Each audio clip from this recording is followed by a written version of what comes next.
Hey guys, May Flom here. I've been running experiments so far today and I wanted to pause and just have a little chat with you about a product that I love, that I think is wonderful, but that I think gets more confused than it needs to be, and that is Gesso. So this is Dina Weekly Media White Gesso. I've used a lot of different brands. I like this one because this little jar tends to be a good amount for a good amount of time for me and the way I craft. You can get it in larger containers if you like. It's totally up to you. You can also, if you don't use it very much, skip it entirely. Just use a little white paint in a pinch. You know, a white acrylic paint will usually work in a pinch. So I just remind you, and I remind everybody, when we're talking about this, what we're talking about essentially is a paint primer. So basically, all you need to ask yourself is if you want paint primer on your project. So if I'm making, and I'm looking around my desk here, if I'm making a scrapbook page, and let's say I'm starting with this paper and I'm going to do this, that, and the other thing, and maybe, I don't know, do I want white paint? Do I want white paper? If I wanted white paint, Gesso might be a good idea to put some speckles or swipes of paint across the scrapbook page. If I want to get right into color or inking or stamping or anything at all, I can just get right into it if a primer is not required. Now, I'm going to tell you there's very, very, very few times that you actually need to use this. It's personal preference. So for example, here you have, and you can see I've been coloring here. So I've been coloring with my oil pastels. And you can see there's a very pale area right here, and it starts over here, it gets more and more pale. This area has gesso over it, this area does not. The area that does not, it soaks into the material just a little bit better, and it's a little more vibrant. Now the spots that have the gesso are maybe a little bit paler, or it's taking more medium to actually get color saturation. That can sometimes occur because what you're doing essentially with the gesso is creating so that it does not soak into the paper or the porous material. So sometimes that's a good thing. Sometimes we don't want it to soak in. Other times, look at the difference of, on the paper, look how red it is, but on the gesso, it's so pink because it just won't soak into that as much. So it can be a really good thing.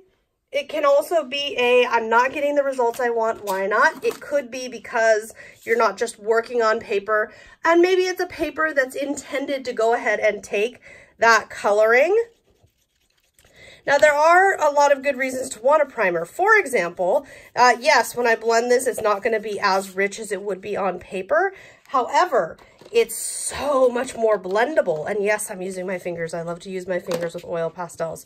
So it's so much more blendable. And for example, I use oil pastel as an example because I really love the way that a gesso surface works with oil pastel. So this does get into personal preference, because if I didn't want to have primer on my project, I could blend my oil pastels or pick it up with a water brush off of the paper and then bring it on. But it's so pretty, and it blends so nice when you have that primed layer. So I hope that makes sense. If it doesn't, please do either shoot me an email or leave me a comment. Let me know if you have more questions about that. But that is what we're getting at. Do you want, so this is distress ink, and there is no primer. There's no need. On cardstock, especially smooth manila cardstock like this, you don't need to have a primer to then ink and blend with distress ink. Can you use a primer? You can. Here is a very bright paper with gesso layer with distress ink, but what you'll also see is it takes longer to dry. This and this were done at the same time.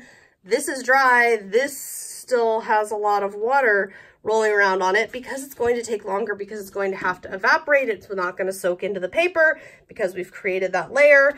You see where I'm going with this? It's not a bad thing. It's just the way of it, and you have to just be aware of the properties and what it is that you're doing, and if that's something that you indeed want to do, or if this is something where you're going, that's just an extra step and it's not helping me out, it's not doing something that I want, I don't like this. So it's always going to be up to you guys. And really, the way I look at it is, do I need a surface? Do I need a thin layer coating a porous surface so that things don't absorb into it? Sometimes I use a paint instead of a gesso. For example, on wood projects a lot, I just use white acrylic paint or any color acrylic paint to create that barrier. And then other times, you know, like on tags when I'm working on oil pastels, I do indeed want that specific gesso layer here, because then I'm going to do all this color blocking and blending. And by the way, guys, I can do anything I want with this tag from here. I could go into stamping, I can go into layering, I could die cut it. So much fun to be had. I gotta tell you, I really love creating with this stuff. And I really love the key and the bottom line. We've got to experiment with the supplies that we have. And we've got to figure out, okay, when is this a good idea? Or when do I want to use, when is this product to help me get the results that I'm looking for?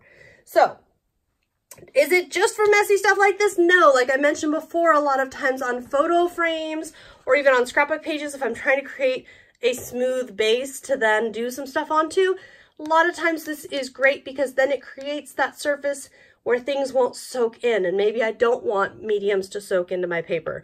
But do we always have to have this out if we have an art journal? I want to say that 1 in 100 of my art journal pages are ever started with this. It totally depends. What am I creating? How is it going to work? And do I want the effects of this or not?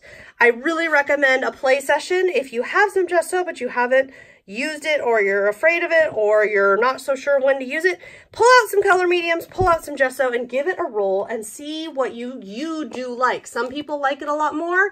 Some people like it a lot less. Totally personal preference. I just hope I've answered some questions. And again, if you have any more, feel free to let me know.